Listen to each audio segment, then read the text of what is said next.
Kate's here with Business Today. She's starting in China, an unprecedented ruling about targeted advertising, Kate. Yeah, regulators in China saying that the country's largest search engine has to take more care about the ads that it posts, specifically ads for healthcare and medical issues and products.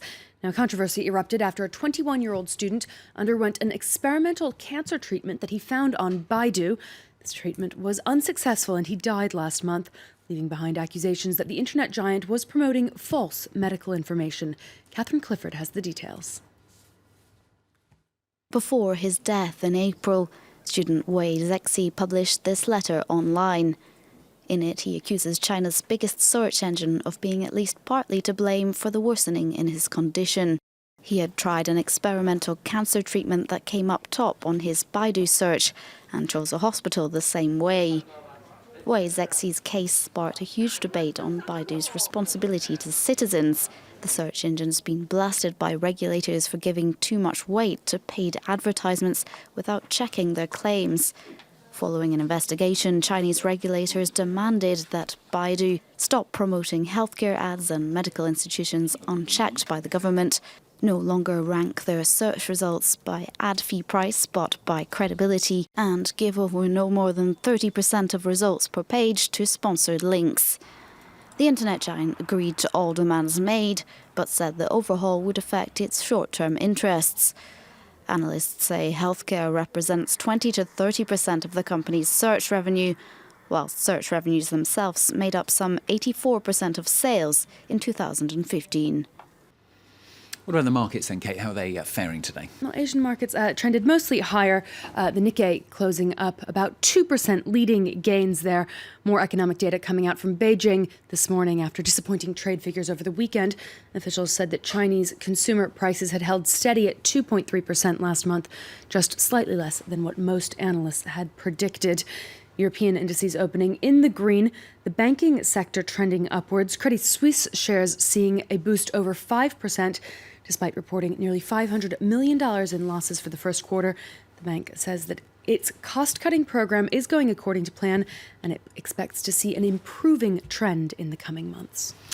Now, we've had a meeting of Eurozone finance ministers this yesterday, offering a bit of a glimmer of hope, in fact, for Greece. Yeah, bringing them perhaps one step closer to unlocking those much-needed bailout funds to help Athens pay its debts.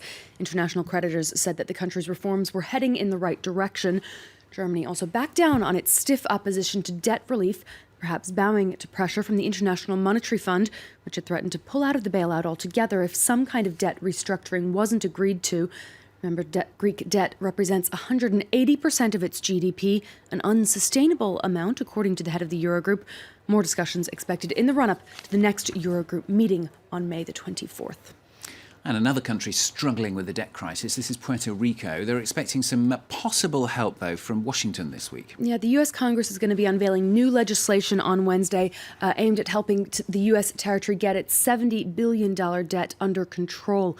The Caribbean nation has had a series of defaults, including a failure last week to pay hundreds of millions of dollars to its financial creditors.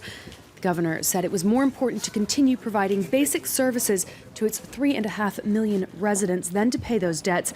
On Monday, the US Treasury Secretary Jack Lew visited Puerto Rico to get a first-hand look at the humanitarian impact of the debt crisis. He warned that time is running out to find a solution. Puerto Rico doesn't have access to any of the pathways to an orderly restructuring unless Congress acts and enacts legislation to provide for that restructuring authority. The only choice that will be available at some moment is the choice between chaos and a bailout. Restructuring is the alternative to a bailout.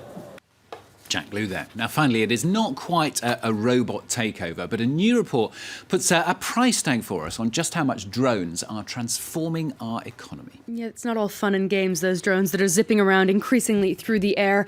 The accounting and services firm PwC estimates that commercial applications for drones will soon replace $127 billion worth of services and human labor in the very near future. Drones, of course, gradually being introduced into more and more businesses. Amazon and Google, for example, hope to begin using them to deliver packages, while security, mining, and construction industries are also trying to work out how best to exploit that flying technology. No word yet on how they would do reading the news, for example, Stuart. Yeah, that's exactly what I was about to say. So some might say they've already have got drone presenters. Not on our set, I would Not say. on here, France 24. not here. Not on France 24. Thanks, Kate. Kate with business on France 24. Flo's here as well. She's not a drone, hopefully.